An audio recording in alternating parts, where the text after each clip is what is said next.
हाँ, तो 156 लोग जुड़ चुके हैं। हाँ, लाइक कीजिए, लाइक कीजिए।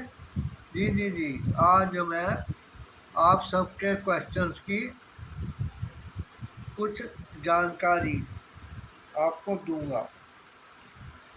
देखिए, वीडियो बहुत लंबा हो जाता है, इसलिए मैं मोटी मोटी बातें बताऊंगा। अच्छा, रेणु यार जी। अच्छा अच्छा, जयपुर से, हाँ। ठीक है, ठीक। आपने लिखा है कि वसीयत के बारे में थोड़ा बताया जाए। देखिए, वसीयत को इंग्लिश में कहते हैं विल।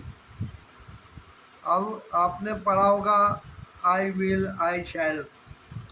अब विल क्या होता है? विल होती है इच्छा। अब वसीयतनामा क्या होता है? चलो आज इसी सब्जेक्ट पे ज़्यादा बात कर लेते हैं कि विल होती है इच्छा। वसीयतनामा, वसीयतनामा हमेशा प्रॉपर्टी का होता है, पैतृक संपत्ति, कोई दुकान या कुछ उसका होता है। अब इसके लिए एक इच्छा होती है कि उस संपत्ति को किसे सौंपना है आगे। तो ये होती है वसीयत। वसीयतनामा होता है विल डीड, जिसको कि कागज़ बनते हैं जो स्टाम्प पेपर पे, उनको कहते हैं वसीयतनामा। अब वसीयतनामा क्या होता है कि कोई लिखता है कि संबंध लिखेगा या कोई ऐसा काम जिसे अगले ने बिना किसी स्वार्थ के साथ किया हो, उसके बदले में वो अपनी प्रॉपर्टी में कुछ शेयर देना चाहता है। अब देखिए, शेयर जो होते हैं प्रॉपर्टी में, शेयर वो बाजार का नहीं है शेयर, ठीक है, वो मार्केट शेयर नहीं है, यह है हिस्सा।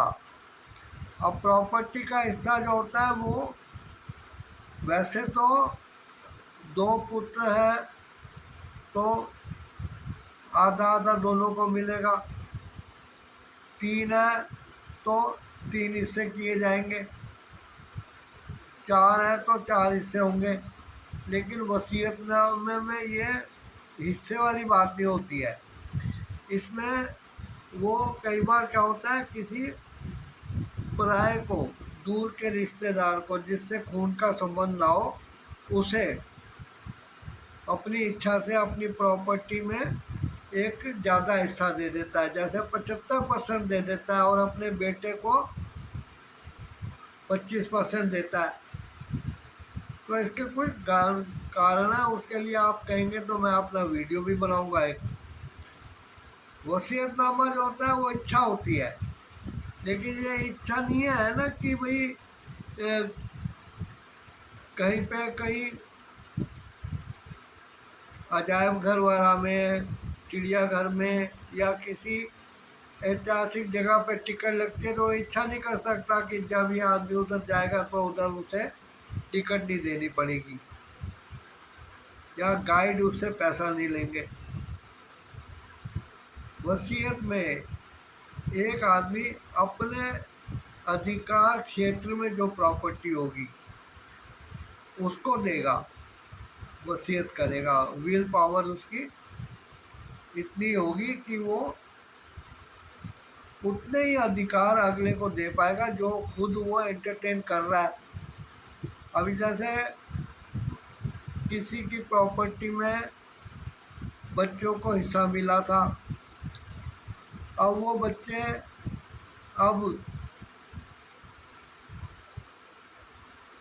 बड़े बच्चों के माँ बाप बन गए हैं, तो अब उनमें से एक अपने बच्चों के लिए वसीयत बनाएगा, तो उस प्रॉपर्टी में उसको जितना अधिकार मिला था और बाकी का अधिकार उसके भाई के पास था, तो वो अपने भाई के अधिकार क्षेत्र से कोई अधिकार अपने भाई को, बेटे को नहीं दे सकेगा।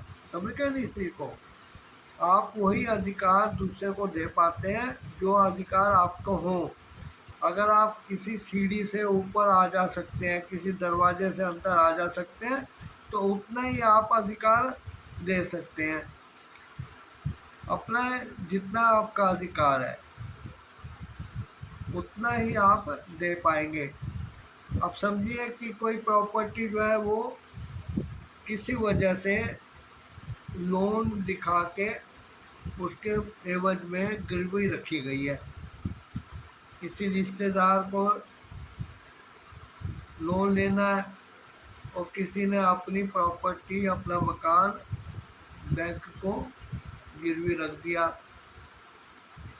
तो अब उस बैंक में रखी हुई गिरवी रखी हुई संपत्ति, वो मकान, उसका अधिकार उसके मालिक को भी नहीं है कि वो अपने मर्जी से उसको बेच सके या कुछ कर सके। ठीक है।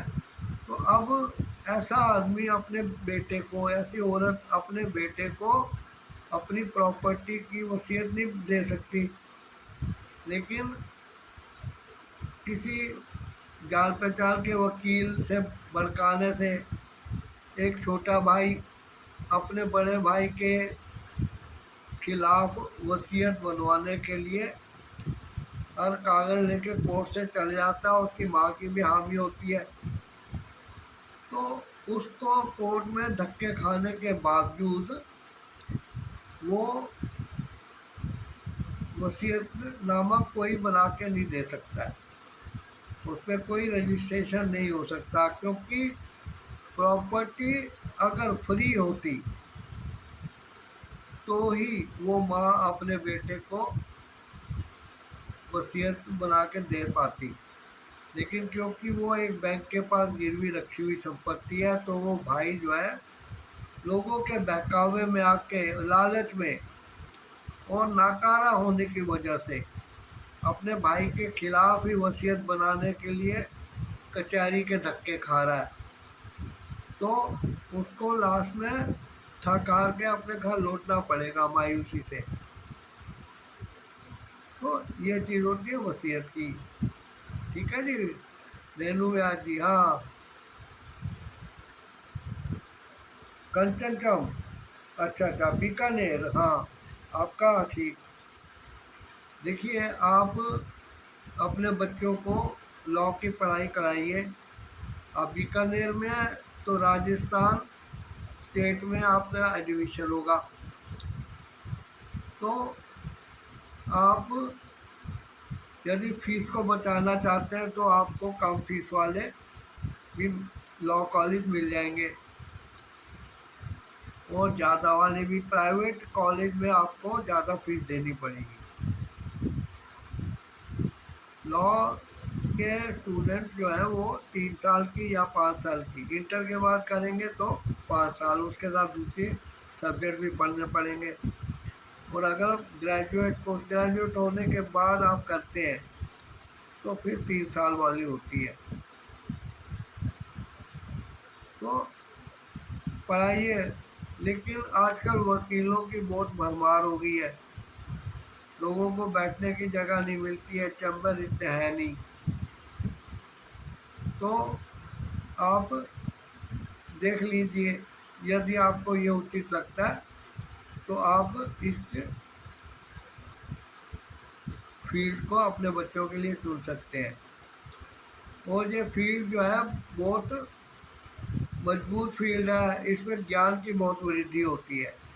अब बहुत से लोग हैं जो वकील ना बनना चाहते हो लेकिन ज्ञान प्राप्ति के लिए करते हैं, और मैं आपको ये बताते हुए बड़ी प्रसन्नता फील कर रहा हूँ कि कानून अपराधियों को भी ज्ञात होता है। ठीक है जी, ये नहीं है कि जो सामान्य व्यक्ति हैं, नागरिक हैं, वही कानून जानते हैं। कानून की जानकारी उनको होती है जो कोर्ट कचहरी में काम करते हैं, उनको होती है जो लॉ के फील्ड में काम कर रहे हैं, किसी कंपनी में लॉ ऑफिसर या लॉ ऑफिस में लगे हुए हैं। और कुछ अपराधी जो होते हैं वो कानून में क्या हो रहा है उसकी तोड़ निकालने के लिए भी कानून की जानकारी रखते हैं, कई तो वकीलों को भी हायर करके रखते हैं।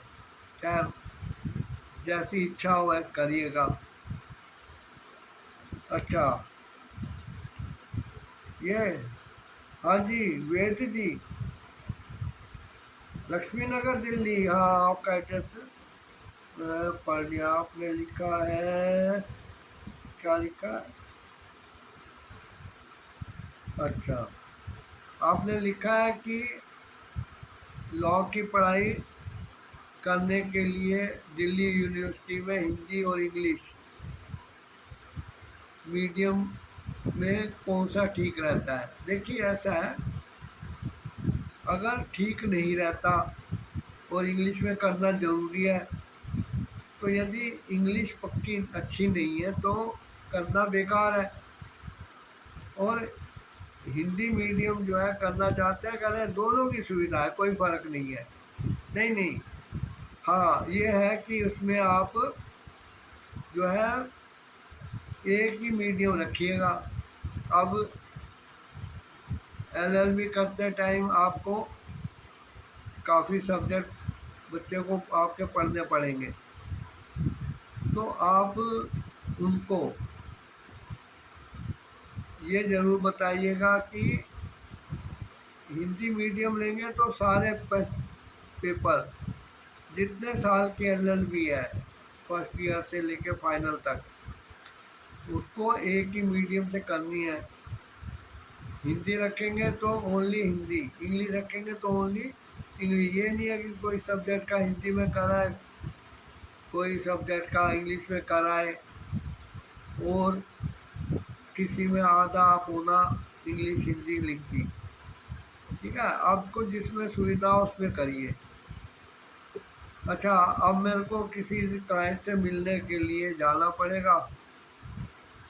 नहीं, अब लेट हो गया हूँ तो मैं सोचता हूँ कि मैं क्लाइंट को फ़ोन करके घर बुला लूँगा।